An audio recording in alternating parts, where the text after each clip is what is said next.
Es muy positivo que estemos en este momento debatiendo sobre asuntos tan importantes como hacia dónde va la propiedad intelectual y cómo queremos explotar esas obras. La discusión está un poco desenfocada todavía, quizás es un problema de enfoque de la discusión. Siempre hemos podido tener la capacidad de ser creadores, pero antes no teníamos una capacidad tan fácil como tenemos ahora de ser explotadores de esas obras.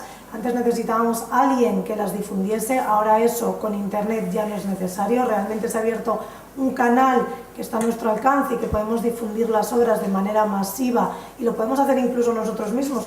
En los próximos años veremos cómo muchos de los modelos de negocios van a surgir del entorno de los contenidos y de internet, con lo cual es mucho más importante que un mero debate sobre piratería, descargas ilegales. Es un debate mucho más amplio que va a implicar mucho más en el futuro. Las ideas funcionan de una forma muy diferente a cómo funciona el mundo físico. Podemos coger cualquier producción intelectual si está codificada digitalmente y la podemos reproducir todas las veces que queramos. Hasta no hace mucho las obras intelectuales estaban codificadas en cosas materiales, en un libro, por ejemplo.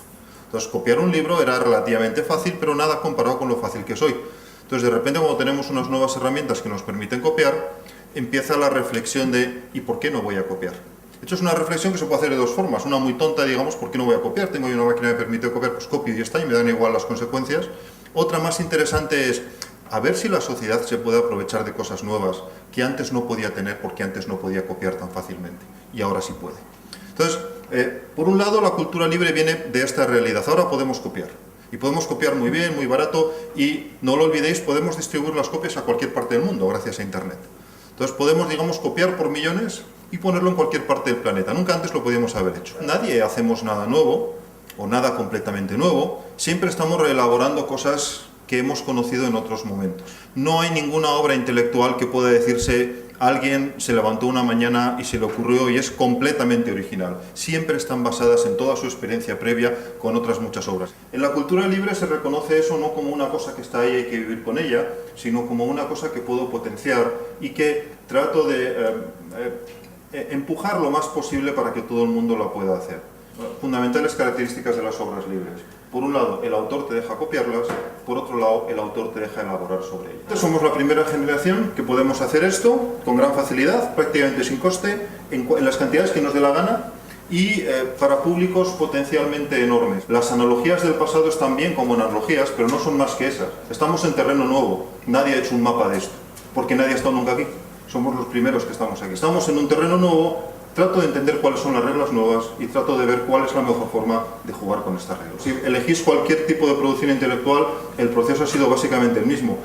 Seguimos pensando en libros y incluso cuando vas a libros electrónicos, seguimos con la idea del libro en la cabeza. Quizás cosas como la Wikipedia han empezado a cambiar poco a poco esa idea. Y la Wikipedia ha cambiado el propio concepto de enciclopedia. Resulta que tenemos posibilidades nuevas, pero todavía estamos aplicándoles el esquema mental, por decirlo de alguna manera, y el esquema social del pasado. Resumiéndolo, tenemos posibilidades del siglo XXI, pero las estamos encorsetando en esquemas del siglo XIX. Esquemas legales, esquemas sociales, esquemas económicos, que en realidad se hicieron para otro mundo, para el mundo de la imprenta o para el mundo de la producción masiva de cine, por ejemplo. Cosas como los derechos de autor, tal como los entendemos modernamente, no siempre han ocurrido de esa manera. Si recordáis cómo funcionaban las cosas en la época de los cantares de gesta, por ejemplo, el propio concepto de autor era radicalmente diferente al de ahora. No sabemos quién escribió el Mío Cid, porque no lo escribió nadie en realidad. Hubo mucha gente que lo fue copiando unos a otros, modificando, reelaborando uno detrás de otro durante muchos años y al final el resultado fue lo que hoy llamamos el cantar del Mío Cid. Si miráis un poco cómo estaba la cosa en el siglo XIX, la sociedad básicamente estaba cediendo un derecho que casi no podía ejercer. Muy poca gente realmente podía copiar un libro, por ejemplo. Y estabas diciendo, bueno, vale, no te voy a copiar ningún libro, a cambio tú prodúceme libros y ten control absoluto sobre ellos, me los vendes al precio que quieras y tal. Yo, a cambio, digamos, no te copio ningún libro. En realidad no podía casi copiar libros. Hoy resulta que sí los puedo copiar y puedo hacer muchas cosas con ellos, como estábamos viendo antes. Daros cuenta que todas estas cosas, de alguna manera o de otra, están poniendo en cuestión suposiciones básicas del pasado, como copiar es malo, o no tiene sentido modificar la obra de un autor, o es bueno que un autor tenga control control completo sobre su obra. Daros cuenta que, por ejemplo, en Wikipedia, el control del autor sobre lo que escribe es básicamente cero. otro puede venir detrás, borrárselo, modificárselo, cambiárselo, y hasta es difícil saber quién escribió el artículo originalmente. Incluso la gente que apoya completamente la legislación de propiedad intelectual, digamos, tradicional, está de acuerdo en que hay que adaptarla y no sé qué. Únicamente mi impresión es un poco más radical. No es que haya que adaptarla, es que hay que repensarlo. Es muy importante que no pongamos legislación restrictiva antes de entender cómo funciona. Por ejemplo, hay gente ahora que está en diferentes ámbitos tratando de prohibir o penalizar o poner bajo sospecha el intercambio entre pares, las redes de intercambio entre pares. Las redes de intercambio entre pares sirven para muchísimas cosas. Por supuesto sirven para copiar música ilegalmente, según qué legislaciones. En algunos países ni siquiera es ilegal. Pero bueno, digamos que eso es uno de sus usos principales hasta ahora. Pero en realidad no sabemos qué podemos hacer todavía con las redes entre pares. Hay muchas posibilidades de usos muy interesantes que todavía no sabemos cómo van a resultar, digamos, en cosas o en productos en los próximos años. Venimos de una sociedad donde estamos acostumbrados a que lo que nos limita son las leyes. Y tenemos procesos democráticos en gran parte del mundo para dotarnos de leyes, donde desde un punto de vista o de otro al menos tienes oportunidad de dar tu opinión y tienes oportunidad de decir qué te parece y protestar y manifestarte y no sé qué. Pero cada vez nos damos menos cuenta de que en realidad el limitador está siendo la tecnología. Igual que la tecnología permite hacer todas las cosas que comentaba antes, la tecnología también te lo puede prohibir. Cada vez más nos está limitando lo que podemos hacer en nuestro entorno informático frente a lo que las leyes nos dejan o no nos dejan hacer. Cuando hablamos de repensar los derechos digitales, no solo es cuestión de repensar cómo es la legislación sobre derechos digitales. Es cuestión de repensar cómo funcionan los derechos digitales en general, incluyendo qué cosas me deja hacer mi propio ordenador, que cada vez nos van limitando. Ya no es cierta la situación, que quizás fue cierta alguna vez, de hay unos pocos que producen obras y una gran mayoría que las consumen. Estamos evolucionando más hacia una situación donde todos estamos produciendo obra intelectual y todos la estamos consumiendo. Y eso es nuevo. Por ejemplo, es nuevo desde el punto de vista de hoy no escasean los autores. Sé que es duro decir esto y no es duro para mí como autor. Hubo una época en la que los autores eran, entre comillas, algo a proteger, porque había pocos. Y había que protegerlos y había que cuidarlos, porque necesitábamos su obra intelectual. Hoy día tenemos muchos autores. Quizás no necesitan la misma protección que necesitaban en otras épocas. O quizás no desde la misma manera. O quizás no desde el mismo punto de vista. O quizás no si está limitando la libertad de otros autores. El autor que decide que su obra sea libre permite a otros usar y disfrutar de los beneficios de su obra como quieran, estudiar su obra y aplicar el conocimiento que obtengan en ellas como quieran. Daros cuenta que eso incluye cosas como aprender cómo está hecha la obra y hacer otra obra parecida aprovechándome de lo que he aprendido. El tercero, hacer y redistribuir copias totales o parciales, básicamente redistribuir por donde quiera y como quiera. Y el último, reelaborar, hacer cambios, mejoras, o quizás no mejoras, y redistribuirlas. Es lo que en el mundo del software libre llamamos las 4 libertades esenciales y que ahora se está viendo cuánto de bien se puede trasladar o no al mundo de otras producciones intelectuales. Esa definición no está hecha para maximizar los ingresos de los artistas, por poner un ejemplo, que podría ser también un objetivo muy loable. No está hecha para eso. Está hecho para alguna de estas dos cosas. La primera es motivos éticos. Hay gente que simplemente piensa la cultura debería ser libre, punto. Libre en el sentido amplio de la palabra libertad que hemos hablado antes y que incluye al menos cosas como acceso universal a las obras intelectuales y derecho de reelaboración. Entonces hay gente que opina que las producciones intelectuales deberían ser así y no es ya para ellos un problema económico o de cómo viven los autores o ninguna otra cosa. Es un derecho tan fundamental como la libertad de expresión. Pero por el otro lado hay gente que está muy interesada en los asuntos prácticos. Digamos que en esta filosofía de repensar los derechos digitales que comentaba antes, lo que se plantean es, bueno, estamos en un mundo nuevo. ¿Cómo se podrían hacer las reglas para que el mundo nuevo fuera más interesante para todos? Para que consiguiéramos relaciones donde todos ganemos. Y desde ese punto de vista mucho más práctico, o casi estrictamente práctico, llegan a conclusiones muy similares. Ahí lo que interesa son cosas como cómo me aprovecho mejor de las ventajas de las tecnologías nuevas. Puedo copiar, puedo reelaborar. ¿Cuál es la mejor forma de aprovecharme de eso? Socialmente e individualmente. ¿Cómo maximizo la distribución de las obras? En un momento donde todos habéis oído hablar de ello, parece que lo importante es la economía de la atención. O sea, no tanto cuánto ingreso por mi obra, sino cómo consigo el tiempo de la gente para que atienda a mi obra. Maximizar la adaptación. ¿Cómo hago que mi obra pueda adaptarse a otros entornos culturales, pueda sobrevivir en el futuro porque otra gente, por ejemplo, la vaya cambiando y la vaya adaptando? Entonces, desde esos puntos de vista, hay gente que llega exactamente a la misma definición de obra libre que hemos comentado antes. Daros cuenta también que las dos líneas de pensamiento no son absolutamente disjuntas. Habrá gente que solamente tenga motivos éticos y habrá gente que solo tenga motivos prácticos. Lo normal es que casi todos los humanos que estamos en este mundo tengamos una mezcla de los dos. Por una parte sí, me parece interesante los motivos éticos, pero hombre, también es interesante los motivos prácticos. Tengo que encontrar formas en las que los autores puedan seguir viviendo de su obra, o al menos algunos autores puedan seguir viviendo de su obra, etcétera, etcétera.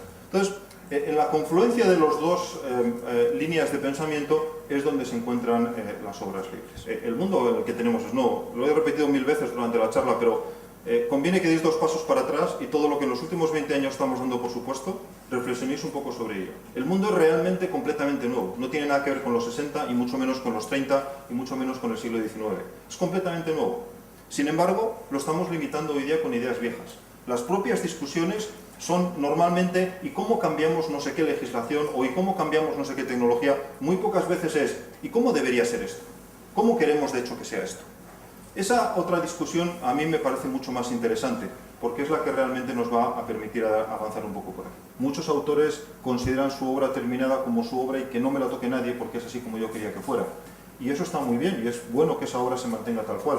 Pero yo no veo tanto problema en que alguien haga una obra derivada diciendo de dónde la hace y que ahora sea distinta. Por ejemplo, una novela utilizando la misma trama o incluso haciendo exactamente la misma novela pero cambiando el final. Porque mira, es que el final a mí no me parece que funcione.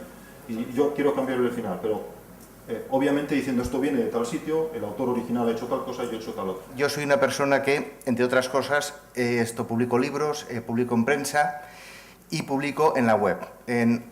Digamos, en mi web propia y en webs ajenas. Y esto lo hago con procedimientos distintos, con publicación clásica, publicación con Creative Commons, con obras que se trasvasan de una a otra, de la web al papel, del papel a la web, de sin licencias a, pues, digamos, a con licencias, etc. Y esto, complicado por el hecho de que, dependiendo de los géneros en los que trabajo, pues hay obras que funcionan de una manera o de otra. Quizás empezaría por el final, es decir, por aquello que no puedo hacer bien con las obras con licencia, digamos con licencia abierta. Digamos, pensemos en el caso de mi trabajo con una cierta editorial.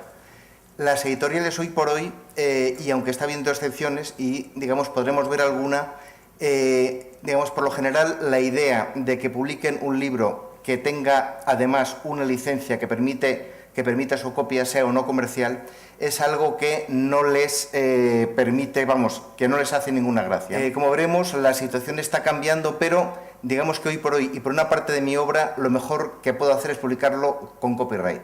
¿Por qué? Porque eso es lo que me permite una difusión que no tendría por otros medios. Tenemos el caso contrario, que es muy reciente por otra parte. Un libro, en este caso, del cual soy, digamos, editor, coordinador, y no autor, aunque también soy coautor, que es un informe sobre la situación de la lectura en España. Bien, este es un libro que publica la Federación de Gremios de Editores. Se ha publicado en el año 2009. Y este es un libro que paradójicamente, y digo paradójicamente porque lo publica la Federación de Gremios, todos cuyos miembros por lo general no tienen nada que ver con las licencias libres, pues ha salido con una licencia Creative Commons. ¿Por qué la Federación de Gremios de Editores, digamos, optó por esta solución que contradice las prácticas normales de sus miembros? Bueno, por la sencilla razón de que era una obra que a ellos les interesaba, digamos, difundir y de la cual no esperaban hacer un negocio. Es decir, no se hacía por hacer un negocio, sino por comunicar una serie de posiciones respecto a la lectura, la edición de libros, etc. Incluso los editores comerciales, para ciertas cuestiones, pueden optar, digamos, con mucha tranquilidad por hacer una licencia libre. El caso de una novela mía que fue publicada hace años por Alfaguara y que hoy en día está agotada, está descatalogada. Lo que hice fue lanzarla como obra con una licencia Creative Commons, como digo, de compartir atribución no comercial. A propósito de esto, tengo que decir que el hecho de que para este material y para otros que os iré enseñando use o no la licencia comercial me ha supuesto, digamos, algunas dudas. De hecho, para ciertos materiales tengo claro que usaría la licencia no comercial porque son materiales que puedo vender y que de hecho vendo a los editores comerciales. Sin embargo, para otras cuestiones de pura difusión o bien de obras que ya han tenido su recorrido incluso comercial, pues está claro que muy probablemente una licencia no comercial pueda ser perfecta. Yo siempre he supuesto que, aunque tú atribuyeras una licencia no comercial a una obra tuya, siempre podías hacer tú, digamos, como autor, como derechohabiente, una cesión comercial, digamos, y entonces en este sentido, digamos que yo he funcionado con licencias no comerciales que se convertían en comerciales cuando hacía falta. No soy abogado, soy una persona que, digamos, básicamente que escribe y que se encontró con estas licencias hace unos años y que las he utilizado mucho y además creo que con bien para mí y para mi obra. Como decía, creo que era Kevin Kelly, pues los editores temen la copia ilegal y lo que temen los autores es la oscuridad. Bueno, estas licencias son una buena forma de vencer la oscuridad por la, en fin, digamos, por la proliferación. Creo que, digamos, que ha sido una buena experiencia y esto es todo lo que os quería contar.